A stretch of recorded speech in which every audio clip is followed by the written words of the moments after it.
This is the U.S.-Mexico border. This is the fence in Arizona. As you can see, it's very easy to get on. There's trash on the other side. When you get over, you just climb down like this.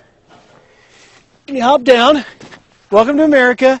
And you walk out on John Ladd's ranch. How many people are coming across in the last 10 years onto just your ranch on this 10-mile southern border? Well, there are around 500,000 have been caught on this ranch since 1999.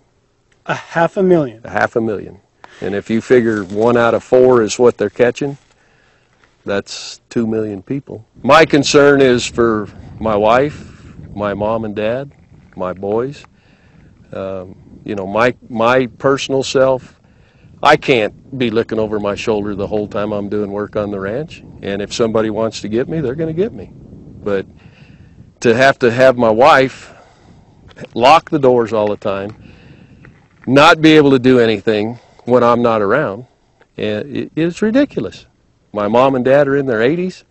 Why do I have to have them worry about leaving their house for more than a couple hours or a day without having somebody come babysit the house? How many times have you been broken into? Well, we've had 7, and one house has been broken into 4 times. If you had just a couple of moments to spend with the president to tell him, you know, what he needs to know most to focus on about the problems we have right here on your ranch on this borderline, what would you tell him? Quit worrying about these people's rights and worry about your American people's rights. And you have seen not just Mexican crossers, you've seen other nationalities. You bet. I've seen Russian, Polish, Chinese, Iraqi, Pakistani, Romanian, Brazilians, Guatemalans. What do you need here yesterday, and how much of it do you need?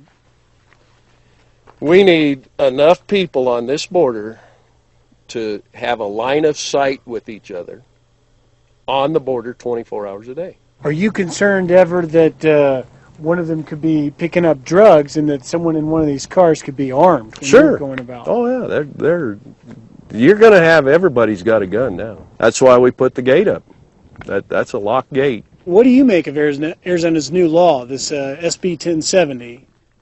Well, it's evolved out of frustration from the state because it's costing the state so much because the government won't do it. The states are tired of it because it's costing them a lot of money. Schools, hospitals, law enforcement. And so it's a start, but the thing that frustrates me is that now all these people are challenging it. And the first one that challenged it was the American government. Well, how can you do that? Since I was here for a few hours with John Ladd, we haven't seen anyone jump over, but we were talking just down the bottom of that road, and just beyond me there was a truck that pulled up with several individuals we could see in the truck, and they were on the fence line. As soon as they saw us, we stopped to get the camera out. They're sitting now. It's very hard to see. It's a white truck. You can just see the glint through the fence. That is a group of illegals looking to cross, and when we drive away, they're coming over and walking right onto John Ladd's ranch.